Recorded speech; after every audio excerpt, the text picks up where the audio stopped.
Welcome to part 1 of the Nigerian Jollof series. This particular recipe, I had to break it into 2 parts because I want you to totally get it. Here is a detailed recipe on how to get the best smoky party Nigerian jollof. Now let's get right into it. The most important pepper that you must know about the composition of jollof rice is your red bell pepper, your local red bell peppers. Now this is also known as tatashe here in Lagos. Guys, this particular pepper is a secret. You do not need any more secrets, guys. This one is the one that makes jollof. This is the jollof in jollof, and I'm very serious about it. Aside the red color that it gives your jollof, it also adds this amazing flavor. Now this is how to deseed your red bell pepper. You're going to cut it into half, and then you can see me remove that seed very gently and so nice, so it's not hard at all. And this particular pepper is not as hot as your scotch bonnet, so don't worry about that. Once you have it cleaned like that, I'm going to pour it into this oven tray. Yes, we're going to be roasting these peppers. Now the pepper composition for tatashe is 60%. What I mean is, if you want to make a jollof rice, make sure your local red bell pepper is about 60% of the total pepper composition. Next is your tomatoes. Growing up, we were made to believe that tomatoes was the main ingredient for jollof rice, but no, it is actually the local red bell pepper. I'm going to do 60% of the local red bell peppers and 30% of my tomatoes. Next is this chili, guys. This is the heat in your jollof, so you do not want to put too much if you have a low heat threshold. Again, this is going to be about 5%, and of course our scotch bonnet, the one that makes all the spice come together. So this, again, depending on your heat threshold, I don't have that high heat threshold, so I'm going to use another 5%. So if you have everything that's 100%, 60 is for your local red bell peppers, 30 is for your tomatoes, 5 is for your cayenne pepper or your shombo or your chili, and then scotch bonnet is going to be another 5%. Now here is onions, guys. Onions is another secret in your jollof. You need lots and lots of onions, guys. There is no measurement to onions. Let it be as much as your tomatoes if you can afford to. It is that good.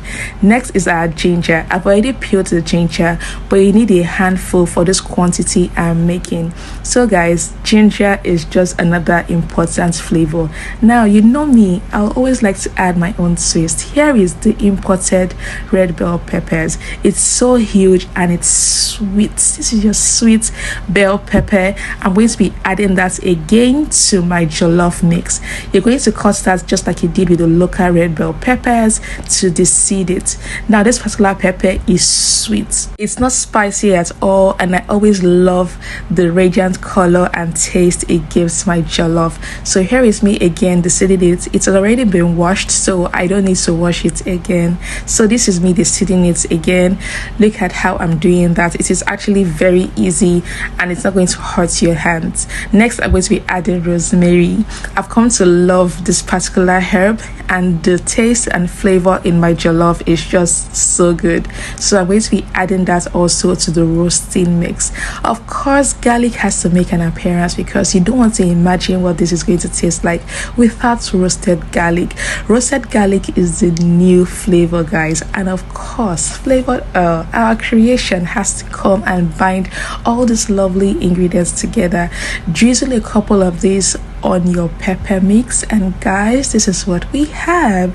Just look at these beautiful colors. Imagine all the flavors this is already going to give your jollof. This is me just letting you see how beautiful food is, how amazing all this is going to come together to make you the perfect jollof base. I can't wait for us to roast it, and then I'm going to show you what it's going to look like. Now guys, I'm going to be roasting this in an oven due to the large batch, but you know you can also do this in an air fryer. And again, if you don't have an oven or an air fryer, you can do this on a dry heated pan. The only issue I have with dry heated pan is that you would not have to leave the side of the pan. You have to reduce the heat to low and you have to continue stirring it over and over, unlike the air fryer or the oven that has controlled heat. Now this is me moving that into the oven. You're going to roast this for about 20 to 35 minutes on 200 degrees. And guys, the aroma alone from this roasted peppers tells you you're onto the right thing. It tells you you're on the right path. You already begin to smell that smoky flavor, that party jollof, even without cooking. That's how good roasting your peppers are. Now this is what I'll be taking you on the part 1. Here we're going to now blend this.